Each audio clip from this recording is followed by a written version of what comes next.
Kuba Sanikidze ეხა ჩემთან სტუდიაში და კუბაზე სანამ შემოვიდოდა სტუდიაში საუბრის დროს მითხრა რომ აი კახელები თუ დაიძრენო, როცა დაიძრებიან, ხო, საქართველოს ბედი წდებაო, მაგრამ დავიწყოთ არა მარტო რაჭველების, არამედ თავისთავად ამ გამოხატვის ფორმებით და რა ხდება, ყველანი ვართ სასიამოვნოდ გაოცებული. თქვენ რამდენჯერმე თქვით ჩემთან სტუდიაში საუბრის დროს რომ ქართველები სიურპრიზს ამზადებენო.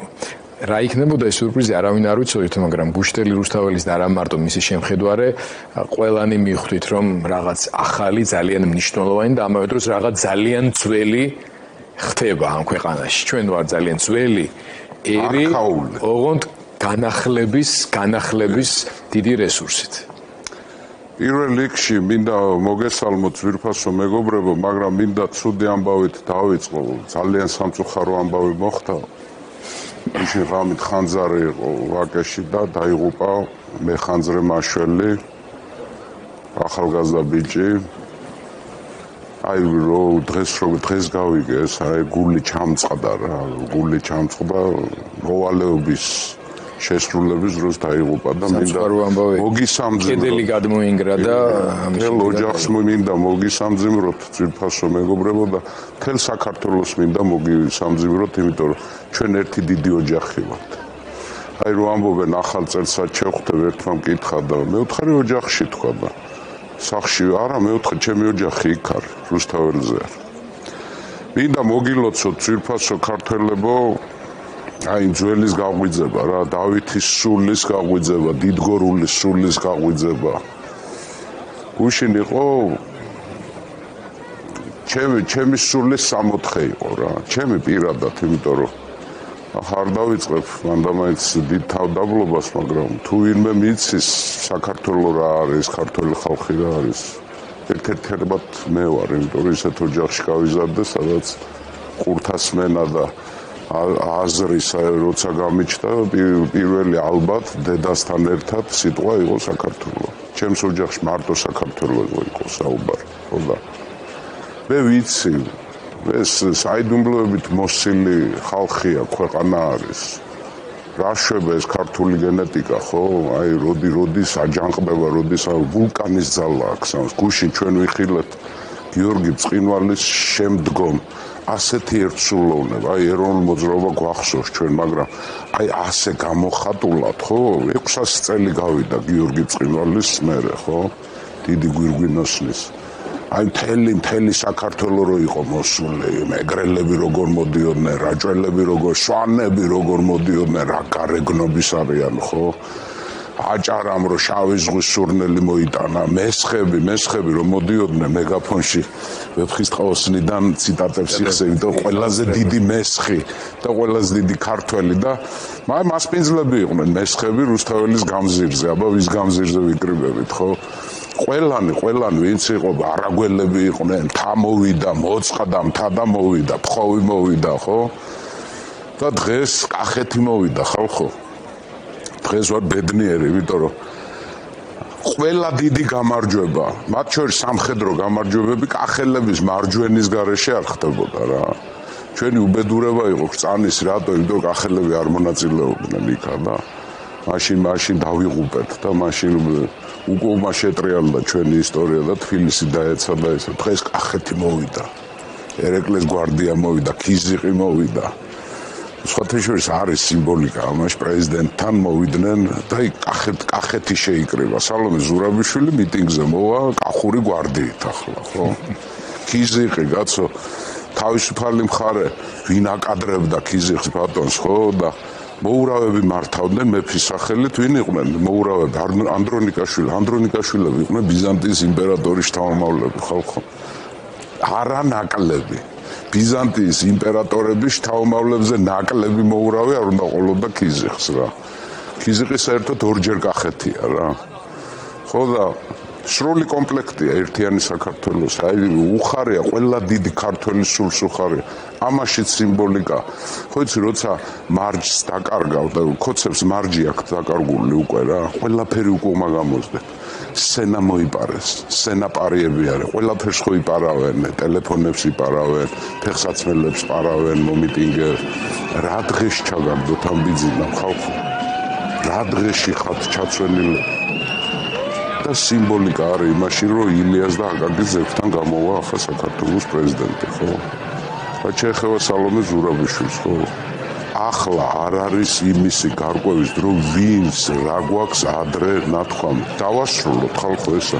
ჩვენ სასულიერო პირები არა ვართ, რომ ერთმანეთს ახსარებები ჩამოვართო. თავარი არის ვინ სადგას დღეს და ამ წუთში. და დღეს ამ წუთში მებრძოლი საქართველოს სიმბოლო ქვეყნის გარეთ განსაკუთრებით არის სალომე ზურაბიშვილი.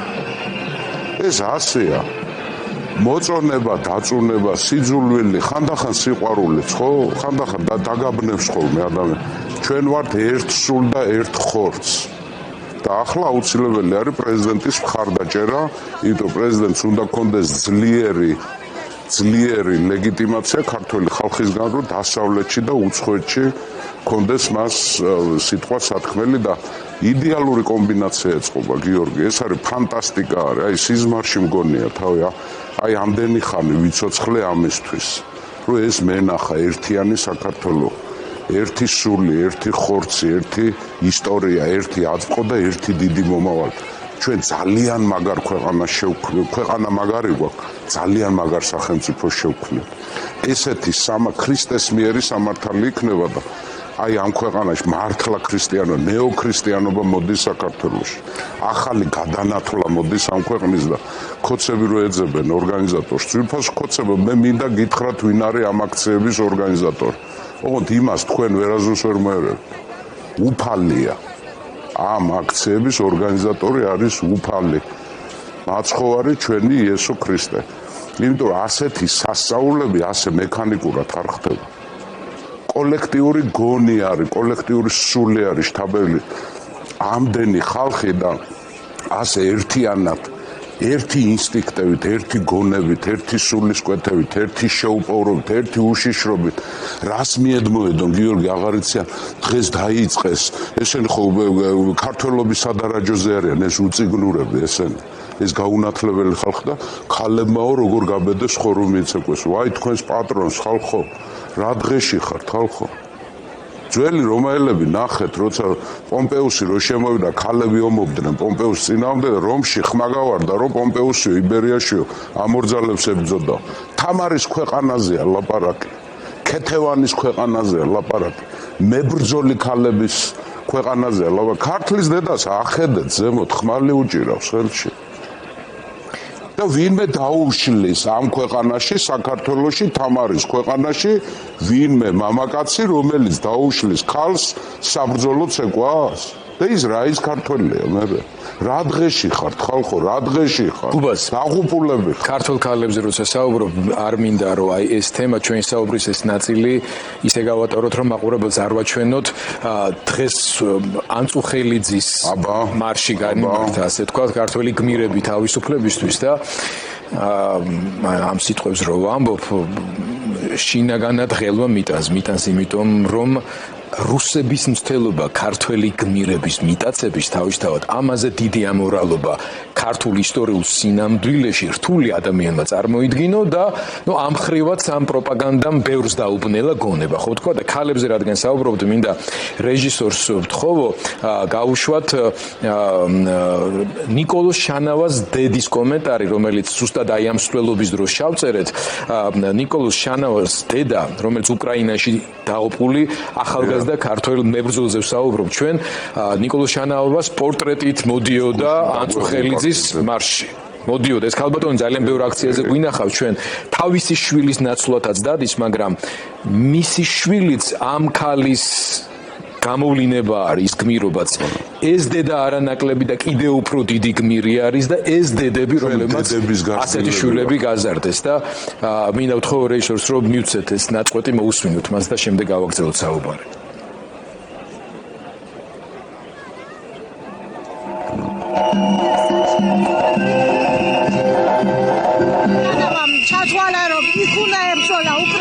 მიწაზე ჩვენ კიდე აქ ვაგრძელებთ ბრძოლას. თქვენი ცით ახლა გაერთიანებულია ორი მარში ვეტერანების და ანწუხელიძის გიორგი ანწუხელიძის მარში. ჩემი შვილები ანწუხელიძის გმირობაზე გაიზარდნენ. ანწუხელიძეს კითხულობდნენ და არ შეიძლებოდა რომ ესეთი ნამდვილად სულისკვეთება არ ქონოდა. ამიტომ ამ გმირებს ყოველთვის ჩვენ ვცემთ პატივს, ჩვენ ყოველთვის გვახსოვთ მათი გმირობა და დღეს ჩვენი მთავრობა რომელიც არ აღიარებს უკრაინაში გადასულ ბიჭებს გმირებად, მოვა დრო ჩემი შვილიც საქართველოსთვის მებრძოლთა გმირებში ჩაიწერება. საოცარი სიტყვებია და თავისთავად საოცარი ფაქტია, საოცარი ერთი დიდი ეროვნული მოძრაობა, რომელმაც მე ჩემს ედიტორიალში ვახსენე და ამ ხრივაც მინდა თქვენი შეფასება მოვისმინო. ჩვენ არასოდეს გქონდა პრობლემა ეროვნულობის, ჩვენ მიუხედავად ბევრი იმპერიის, ასე ვთქვათ, სხეულში გამოვლისა, იმდენად ძლიერი იყო გენეტიკური კოდი და ქართველების სიძლიერე, ამხრივ კულტურული სიძლიერე, რომ შევინარჩუნეთ თვითყოფადობა, იდენტობა, ჩვენი კულტურა შევინარჩუნეთ. მაგრამ რაც გვაკლდა, ეს იყო პოლიტიკური ერთობა, გვაკლდა სახელმწიფო და ის რომ ჩვენ ვერ ვყალიბდებოდით დღემდე თანამედროვე პოლიტიკურ ერად, ამის ერთ-ერთი მთავარი მიზეზი იყო მათ შორის იმ წარსულის პრობლემებიდან გამომდინარე, გათითოკაცება, დაპირისპირება, სულ მუდმივად განსაკუთრებით იმპერიების წახალისებით, ერთმანეთისაგან გამყოფი დამაპირისპირებელ თემებზე ფოკუსირება და ასე შემდეგ. და ახლა ხალხმა თავისით იპოვა უბრალოდ თემები კი არა. ბუნებრივად რაც მათ აერთიანებთ ერთ დიდ ეროვნულ სხეულში. ეს არის პირველი ნიშანი იმის, რომ საქართველო არა მხოლოდ როგორც პოლიტიკური, არა მხოლოდ როგორც კულტურული ევროპული ერი, არამედ ყალიბდება როგორც ევროპული პოლიტიკური ერი. ამის ნიშანი შეიძლება იყოს კიდევ ერთი ძალიან საინტერესო მარში, რომელიც დაანონსდა და ჯერ არ ვიცი როდის და როგორ ჩატარდება. ითქვა, რომ ქართველი აზერბაიჯანელებისა და ქართველი სომხების ერთობლივი მარში შეიძლება ამ დღეში გაიმართოს და ეს მე ვფიქრობ, რომ საერთოდ ისტორიული მოვლენა იქნება არა მარტო ჩვენი ქვეყნის, რატომ? იმიტომ რომ სამოქალაქო ნაციონალიზმი, რაზეც თქვენ საუბრობდით, ნაციონალიზმი საქართველოში ყალიბდება, ევროპული სამოქალაქო ნაციონალიზმი. რა შეიძლება მოხდეს, რომ ეს მოძრაობა დამარცხდეს? დღეს ვფიქრობდი სხვათა შორის რა, რომ სომხები და აზერბაიჯანელები უნდა გამოჩნდნენ. იმიტომ რომ ჩვენი სისხლი და ხორცი არიან. სომხები რამოდენიმე 1000 წელია საქართველოს ცხოვრობენ, აზერბაიჯანელები და საერთოდ 10 მოდგმის ხალხი ჯერ კიდევ ეს სხვათა შორის ძალიან ბევრი აზერბაიჯანელი, ქართველი აზერბაიჯანელი იჩემებს და ამას ჩვენ ხელს უნდა შევუწყოთ, რომ ჩვენ ვართ ყივჩაღები, ჩვენ ვართ ყივჩაღების თავმოვლები და ისტორიულად რამდენად დასტურდება, არ დასტურდება, უფრო გვიან არიან შემოსულებით, მაგრამ ეს მისასალმებელი, როცა ამას იჩემებს ადამიანი, ის იჩემებს, რომ მე ნაომარი მაქვს დიდგორში. მე ხუდია შთამომავალი ვარ, ხუდია ბორჩალოელი ხალხო, თავი ბევრჯერ მithქვია, კი სულ უნდა ვიმეორ, სახელმძღვანელოებში ძეგლი უნდა იდგეს მარნეულში ხუდია ბორჩალოელის. ამაზე ერთგული მეომარი ერეკლე მეფეს არ ყოლია. აი როცა ჩემი აზრით არა მარტო მარნეულში. ასპინძი, აბარა, ასპინძი ხუდიას ქუჩა უნდა იყოს. ასპინძის ბრძოლის წინ მოკლედ ვიტყვი, როცა აი თურქები რომ მოაწყდნენ, ოსმალები მოაწყდნენ, ხიდზე უნდა გადმოვიდნენ, აქეთ ერეკლე არის 7000 კაცით, იქეთ 30000 თურქი არის. და ნახევარმა მოასრო გადმოსვლა ხიდზე. ნახევარი იქეთ დარჩა თურქების და მეორე დღეს მეორე ნახევარს უნდა ერეკლემ დაიხია უკან. ხო? და შემოუშვა ეს ნახევარი. ხამე გაუშვა რაზმი და ამ რაზმში ერთ-ერთი იყო ხუდია ბორჩალოელი და ხიდი აყარეს. და დილით მეორე ნახევარი ვეღარ გადმოვიდა და მე ის პირველი ნახევარი რომ დაამარცხა და რომ გაიქცნენ ხიდზე ის ჩაწყდა და აუარებელი საქართველოს ტერი დაიღუპა იქა. ხუდია იყო ესა. და ახლა ელაპარაკე ეთნიკურ იმას, ყობახიძეს ახლა ამაზე. აღარაფერს სომხების როლზე საქართველოს. რაზეა საუბარი, ხო ახლა. სხვა შორის სადგადის ზღვარი ჩვენს და სომხებს შორის, ამის დადგენა არის საკეთება. აღარ არის, ამ ხრივ უბრალოდ ერთობლივ მარჟია საუბარი, თორე ისინი ახლაც დგანან, მღებულობენ მანიფესტაციას. კი, მაგრამ მაინც ხა იქნება. მრავალფეროვნების მარჟის ეს იქნება ბომბა იქნება, ბომბა. ისწავლ ჩვენ ევროპაში შევალთ და შევალთ როგორც მოწაფეები კი არა. როგორც მასშტაბლებლები ისე შევალთ. აი აგერ ნახავთ. უკვე სწავლობენ ჩვენგან. მთელი დასავლური მედია და განსაკუთრებით ინტერნეტ ქსელები სავსეა იმ თბილისის გაკვირვებულები არიან. ხალხო 200,000 კაცი გამოდის და ერთი ფანჯარა არ არის გაფრჩეული, ერთი ქვა არ არის გზამონის ადგილ მონაცვლებული. არ როგორი გარეგნობის, არ როგორი ღირსეულად, არ როგორი მორგებული, როგორი ჩაცმული, ახალი მოდა გაჩნდა, მე დარწმუნებული ვარ, ქართველი მოდელიორები ამას შემოიღებენ, მომიტინგერთა მოდა. სხვა შორის მოდელიორებისა და ამ ინდუსტრიის მარშიც კი იყო. რა, ყველაფრის მარში იყო რა. აი ყველაფრის მარში იყო და ძალიან მიხარია, რომ აი სომხებო და აზერბაიჯანელებო, ძმებო ჩვენი სისხლი და ხორცი ხართ, ერთი სული გვაქვს, ერთი სამშო, გააკეთეთ რა, ერთად გამოდით რა, აჩვენეთ რა. აჩვენეთ თქვენ ძმებსაც აზერბაიჯანში და თქვენ ძმებსაც სომხეთში. რა არის და სინამდვილეში როგორია ბაგრატოვანთა კავკასია. რანაირი იყო, რას ქმნიდნენ 500 წელი რა არსებობდა დავითი დამოყოლებული, ხო? რა სული იდგა, როგორ იყო, როგორ შეიქმნა, რა იდეები იყო, ათონის მთაზე იქნებოდა თუ მარტვილში რო გიორგი ჭყონდიდელი პატარა დავითს როს დიდა, რას ასწავლი და ის ყველა ფერმა ამოხეთქა. კუბას ვულკანია ეს, ვულკანი. ჩვენ 21 საათი გვიახლოვდება, 10 წუთია დარჩენილი, სადაც უკვე პრეზიდენტმა უნდა მიმართოს საზოგადოებას და გვაქვს კიდევ 10 წუთი და მინდა ცოტა უბრალოდ უფრო მძიმე კუთხეს შევხედოთ და შევაფასოთ. საუბარი მაქვს ჩვენი საზოგადოების, ანუ იგივე ქართველების იმ ნაწილზე, აქაც ეთნიკურად არანაირ მნიშვნელობა არ აქვს წარმოშობას, რომლებიც იმ დარბევებში მონაწილეობდნენ და დარბევის შემდგომ წამებაში, რასაც ყველამ მოვესწარით, შევესწარით, ასეულობით ადამიანმა საკუთარ თავზე გადაიტანა ძალიან მძიმედ და ჩვენ მსგავსი რამე ამ მასშტაბის ასეთი განგრძობა და დაკავების შემდგომი წამების და მაროდიორობის. ყოველ შემთხვევაში კაი ხანი არ გვინახავს და ეს საერთოდ უბედურება. ძარცვა. რა მინდა რომ კითხო.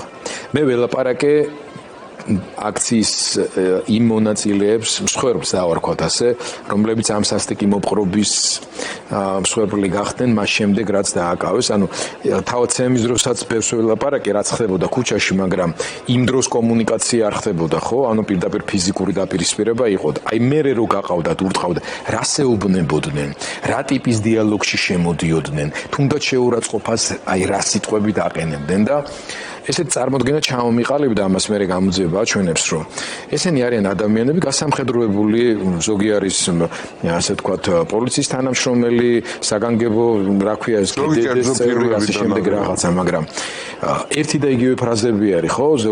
ხშირად რომ აი ქათმებო, რაღაცა მსგავსი ძახილები ასე შემდეგ.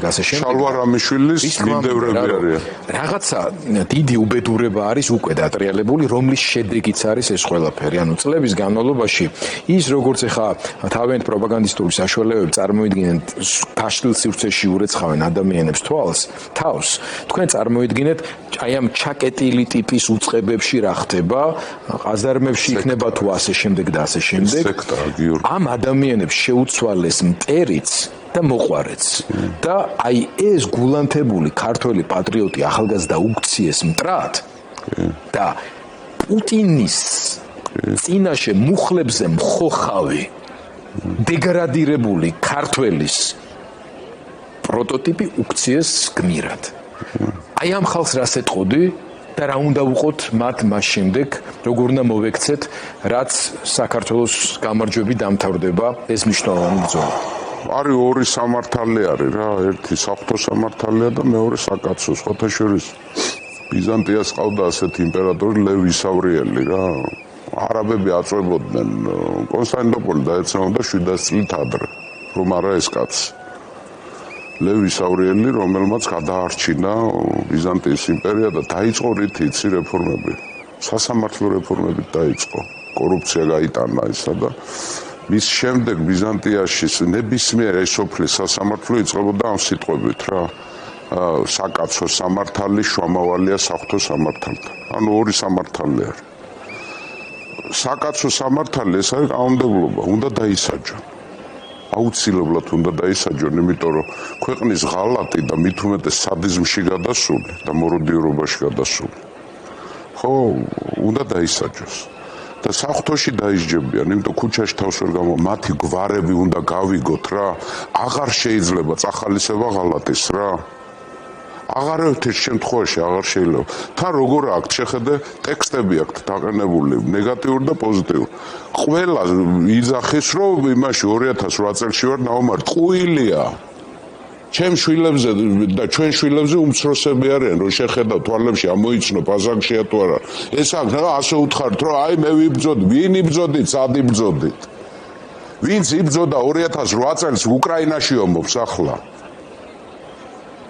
ეს აქვთ ასე რომ თქვით ეს უთხარით რომ თქვენ სიზღვრიდით საქართველოს თუ იბძოდით ამწუხელიძის ოჯახს როგორ ათხოვს თქვენი ბელადი ბიზინა ივანიშვილი რუსებს პაზეისა რა ქვია ბოდიში მოუხადოთ და მეორე გაუპატიურებით აი სულ ამაზე აქვთ ლაპარაკი რა ქვია სექსუალურ უმცირესობას საერთოდ ეს ცნობილი ამბავი ვინც ამ თემაზე სულ აპელირებს ის არის მიდრეკილი ამისკენ და სად არის კამერა ქოცებო მოიკითხეთ თქვენ რიგებში რა ეგეთი ხალხი რა გამოტენილები ხართ თან თქვენი გენერალიტეტია ეგეთი რა თავი შეიკავეთ დაანებეთ თავი ამას რა არ ახართ მომგებიან პოზიციაში რა არ არის დამალული რომ არ გაცხადდეს ფრთხილად იყავით თქვენი ტელევიზიები თქვენი ლიდერშიპი გამოტენილები ხართ ასეთებით და ვისასწავლით ჭკუას და ვიზრდით ამ ხალხს ასდით თქვენ ეს ილიას და აკაკის გაზრდილი ხალხია ეს დავით აღმაშენებელზე გაზრდილი ხალხია ეს შოთა რუსთაველზე გაზრდილი ხალხი თქვენ რაზე ხართ გაზრდილები ყაველაშვილს აპირებთ პრეზიდენტად და ბიძინაკავთ ბელადად ლურჯი მელა არ აქვს ხვენიათ რა დღეში ხართ და ქართველობის გუშაგები ხართ მონები ხართ რუსების მონები ხართ რუსებს საერთოდ ასე იყო ყოველთვის რახან ყველა იმპერიას უჭირდა საქართველოს დამორჩილება თავის ადმინისტრაციებს ვერ სვამდა ერთ ცოტა ხანი იყვნენ მარსპანები სპარსელები ძალიან ვახტანგ გორგასლის მერე რა დაჩის მერე ხო ძალიან ცოტა დანარჩენს სულ მართავდნენ აი ასეთები კოცობა ეს არ არის ახალი მოვლენა ეს ძველი მოვლენა ეს არის მტერთან თანამშრომლობა დეგოლს აქვს ნათქვამი სხვათაშორის ვიშის თავრობაზე აი გამოწერილია კოცებზე მათ უნდათ მშვიდობა და მიიღეს მონობა ვიშის მოღალატურ თავრობაზე აქვს ნათქვამი დეგოლს მათ უნდათ მშვიდობა და მიიღეს მონობა ეს არის მშვიდობა იერიქონის საყვირები არის მოსული რუსთაველზე უკვე ჩამოინგრევა ეგ თქვენი ხუხულა რა და ეს ახალგაზრდობა ჩამოანგრევს ამას რა რომელიც არასოდეს არ ემორჩილებოდა თქვენს პროპაგანდას თქვენს ტელევიზიებს ეს ახალგაზრდობა არ უყურებდა განსაკუთრებით ჩემი და უფროს თაობისგან რომლის რაღაცა ნაწილი გადაიყვანეთ თქვენ ჭკუაზე იმიტომ რომ ადამიანების ერთი ნაწილი ნებისმიერ ტყუილს იჯერებს დილით ერთს რო ეთქვა და საღამოს მეორეს ორივეს იჯერა მაგრამ ახლა მოხდა თამასუქებს სულ ამბობთ ბიძინა ერთ მშვენიერ დღეს მოგიწევს ყველა ბოროტი თამასუქის გასტუმრება და ეს ხალხი არის მოსული აი ამ ვალის გადასახდელად შეუნდა გადაიხადო ვალი სადახარ რატო არ ჩანხარ სადახარ ყაველაშვილი გინდათ პრეზიდენტად წერა კითხვის უცოდინარი კაცი და რუსეთის ჩემპიონი გუნდი ალანიიდან ამდენი სისხლი დაღვარა საქართველოს თავის დამოუკიდებლობის შენარჩუნებისთვის და ბოლო 30 წელი კი არა ბოლო 30 საუკუნე საქართველოს ისტორია არის გმირობის საუკუნე საქართველოს ისტორია არის ბრძოლის ისტორია საქართველოს არის წიგნიერების ისტორია საქართველოს არის იმაზე რუფინუსი ამბობდა იმაზე პედრეიბერზე ის იყო ბრძენი იბერთა ქვეყნიდან წარმოიდგინეთ ეს მიშე რომის იმპერიაში იბერები ჩვენი წინაპრები ითვლებოდნენ ბრძენ ხალხად და შეხედე ვინ მართავს ქვეყანას ლურჯი მელა ჭუჭულაშვილი იმერეთის ტახტზე რო იჯდა ეგეთებიც მოგვშვლია ეს მოგვივიდა ყველას ერთად მოგვივიდა ყველანი დამნაშავენი ვართ საკუთარ წარსულთან და საკუთარ მომავალთან და ვასწორებთ ახლა ვასწორებთ იმიტომ რომ ქრისტიანები ვართ და ჩვენი უფალი არის გულმოწყალე სიკვდილამდე ბოლო ამოსუნთქვამდე გვაქვს შანსი რომ გამოვასწოროთ აი ახლა ეს არის მონანიება საერთო ეროვნული მონანიება ჩვენ ასეთ ერეს რასაც ქვია ვერცხლის ერესი ვერცხლის მოყარეობის ერესი როცა ჩვენ უცებ მოსე როცა ავიდა უფალთან სასაუბროთ და როცა მოქონდა 10 მცნება ებრაელებმა აურიეს იქა და ოქროს ხბორი დადგეს აი ეს დაგვემართა ჩვენ ახლა არის ოქროს ხბორის დაქცევის დრო და უბრუნდებით უფალს და ლევიტები მოვიდნენ უკვე რა ჩვენ ველით სალომე ზურაბიშვილის მიმართვას თუმცა იქ როგორც ჩანს უქნიან ტექნიკურ პრობლემებს და ჩავთავ რამდენიმე წუთში ჩვენს კორესპონდენტს უფრო მეტ დეტალს გვეტყვის რაღაც გენერატორთან დაკავშირებით შეუქმნია პრობლემა დამატებით კიდევ პოლიციას რა თქმა უნდა თვალს ვადევნებთ და მანამდე ბოლო კითხვა მინდა დაგისვა ვისარგებლო შემთხვევით და ახსენე ისრაელი ებრაელები არა მაგის გამო ასოციაციით არ გამხსენებია მაგრამ ის რაც მოხდა სირიაში შენ არა მხოლოდ ზოგადად აღმოსავლეთ მცოდნე, არამედ განსაკუთრებით სირიის ისტორიისა და კულტურის კარგი მცოდნე ხარ და რაც იქ მოხდა, განსაკუთრებით დიდ რეგიონალურ კონტექსტში, რუსეთის ამბიციების მოთოკვასთან მიმართებაში, ირანის მარცხთან დაკავშირებით და ასე შემდეგ, ისრაელის გაძლიერებასთან დაკავშირებით და ასევე თურქეთის და შეერთებული შტატების და ბრიტანეთის პოზიციების ამან რაზე უნდა მიგვანიშნოს ქართველებს მათ შორის იმ ობიექტური საფრთხეების გათვალისწინების კონტექსტში, რაც რუსეთის როგორც აგრესიული ჭრილოელი მეზობლის სახით რეალურად ნამდვილად გვყავს. ხო, დამცრობა რუსეთის არის ქართულად როგორ ვთქვა, ატპალზანი არის ასეთ რუსული, უკან შეცურება, უკან დახევა, ხო? მე ვთქვი კიდევ ჩვენ სტუდიაში მაქვს ნათქვამი, შენთან მაქვს ნათქვამი. რუსეთი უბრუნდება ეკატერინემდე, ეკატერინე დიდი სანამდე მოვიდოდა, იმ საზღვრებს უბრუნდება. რუსეთის პრობლემა ყოველთვის იყო ზღვებზე გასასვლელი. იმიტომ კონტინენტური ქვეყანა იყო, ველი იყო, დიდი სივრცე, რაღაცა, სხვადასხვა სახელები. 400 წელი ევროპა რუსეთს ეძახოდა გრან-ტარტარიას. არც იცოდნენ რა იყო რა, ხო? ბალტიის ზღვაზე პეტრემ გაიყვანა, შავ ზღვაზე გაიყვანა ეკატერინემ, ხო? ბალტია დაკარგეს უკვე. ფინეთი და შვედეთი რო შევიდა ნატოში, ბალტია დაკარგეს. ახლა უკრაინაში ომი რაც მიდის, ყირიმის ომის მეორე სერია არის. რაც იყო ყირიმის ომი მე-19 საუკუნეში, ხო? დაკარგავს შავ ზღვას და ხმელთაშუა ზღვას, ასე. იმიტომ რომ რუსეთი უნდა დაუბრუნდეს თავის, არ ვიცი, ახლა ისტორიული საზღვრები რა აქვს რუსეთს გაჩვენმა არ იცის. იმიტომ ისტორიულ საზღვრებს ჭირდება რაღაც გეოგრაფიული საზღვრები, რომელიც არ აქვს ამ ქვეყანას, ხო? სირიიდან გასვლა ნიშნავს, რომ ახლო აღმოსავლეთში რუსეთი დასრულდა, დაიხურა თემა და რუსეთთან ერთად ირანული გავლენა. ამას ეძახიან შიიტურ ნახევარმთვარეს, რომელიც აი, რა ვიცი, კიროს დიდის მერე ხმელთაშუა ზღვაზე ირანი გასული არ ყოფილა არასოდეს, ხო? ახლა გასული იყო. მოხდა რა? აი, რო გამოუცხადეს დასავლეთს ომი და ისრაელი დასავლეთის ნაწილია. დასავლეთი, რომელიც საკმაოდ პაციფისტური იყო, მიძინებული იყო, ჩათვალეს რომ ომი აღარ იქნებოდა, რომ ისტორია დაამთავრდა, რომ ლიბერალიზმი ბოლო სტადია კაცობრიობის განვითარების გააბრაზეს დასავლეთი გააღვიძეს ისრაელის სახით ხო ფოთაშორის დამასკო აიღეს სამხრეთიდან შესულმა აჯანყებულებმა და არა ჩრდილოეთიდან რა ერთი წამით გაგაწყვეტინებ ხატია სამხარაძეს გადავიდეთ იქ ლავ რაღაც პრობლემას ქმნიან და მოусმინოთ მას მე მგონი ელექტროგენერატორთან დაკავშირებული პრობლემას უქმნიან სცენას ხატია გისმენთ ეთერში ხარ მოკლედ თუ შეგიძლია მოგვიყევი პრობლემა რაშია? ეროვნულ გენერატორი.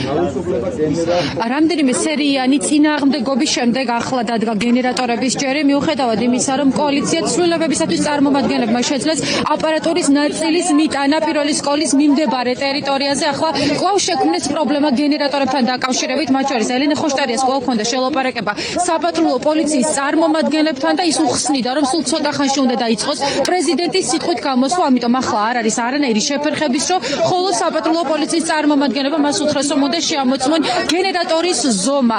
ელენე, რომ გითხრათ, რა სიტუაციაა და რატომ შეაფერხეს ეს ვითარება და რას ნიშნავს საერთოდ რა გზავნილია? კომიკური, ხელისუფლებისთვის კომიკური სიტუაცია.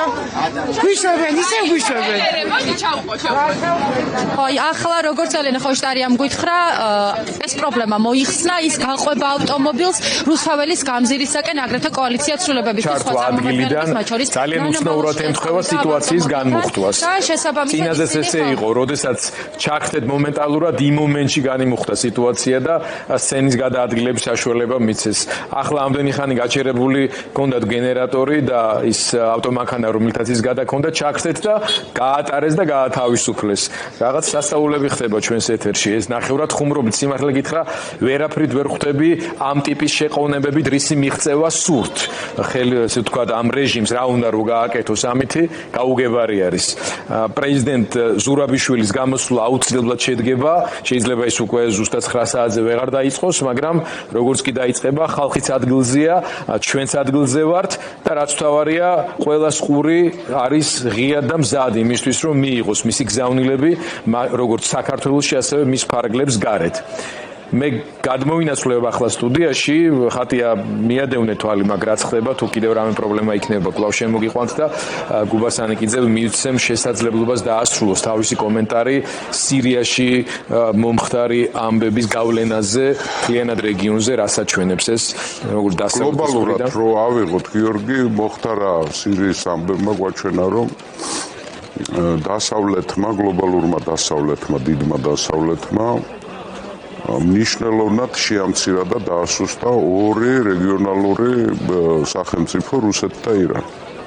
ირანი სამხედრო თვალსაზრისით დამარცხებული იქნა ღაზაში და ლიბანში, 22 კილომეტრში არის ისრაელის არმია დამასკოდან. 22 კილომეტრში. არ დაგავიწყდეთ, ეს მცხეთაში არის რა, რო ავიღოთ ასე, ხო? და ირანი, მე არ გამოვრიცხავ, რომ ირანში დაიწყოს უკვე პროცესები ისეთი, რომელიც მათ შეიძლება ხელისუფლების შეცვლამდე მიიყვანონ. იმიტომ ირანში ძალიან განსაკუთრებით ქალაქში და განსაკუთრებით ახალგაზრდობაში მე ამას გეუბნებით, იმიტომ რომ ვიცი ირანს კარგად ვიცნობ მე. მე ვიცი დანამდვილებით ირანული ახალგაზრდობა აი მთელ ამ სისხლიან შეტაკებებში ისრაელის მხარეზე არის.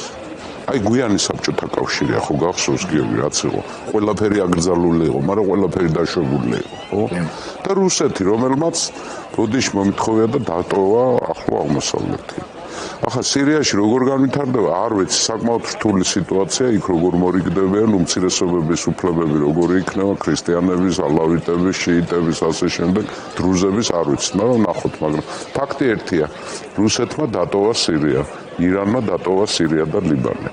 ეს ძალიან დიდი ისე რაც შეეხება ხალხ რაც ხდება. ძვირფასო ქოცებო, თქვენი იდიოტიზმი უკვე კავკასიონის ქედს გადაახტა რა. ხო? ესე იგი ნაძვის ხეს, კახი კალაძის ნაძვის ხესთან გამოვიდოდა სალომე ზურაბიშვილი, არქენით და ილიას და აკაკის ძეგლთან გამოდის საქართველოს პრეზიდენტი. ხო უარესი მიიღეთ. სიმბოლოებიც კი აღარ გაქვთ უკვე. ისე დღეში ხართ, რას მალავთ, პირს ამოუკერავთ, განცხადებას არ გააკეთებს, ვერ გავიგებთ, თუ რა შვებით ხალხო? რა შვებით, სასაცილოები რო ხართ. თქვენი ტრაგიზმი თქვენს კომიკურობაშია უკვე. ტრაგიკულად სასაცილოები ხართ უკვე. თქვენი არავის არ ეშინია, ეტყობა ამ ხალხს რომ შეეშინდა და დინამიკა როგორია ხალხო? თქვენ სუსტებით, ქოცები და პროტესტი ძლიერ და ვერ ატყობთ. სრულიად საქართველო მოიცვა. ბოლოს და ბოლოს კახელები მოვიდნენ დღეს და სადაც კახელები მიდიან, იქ გამარჯვება მხოლოდ და მხოლოდ.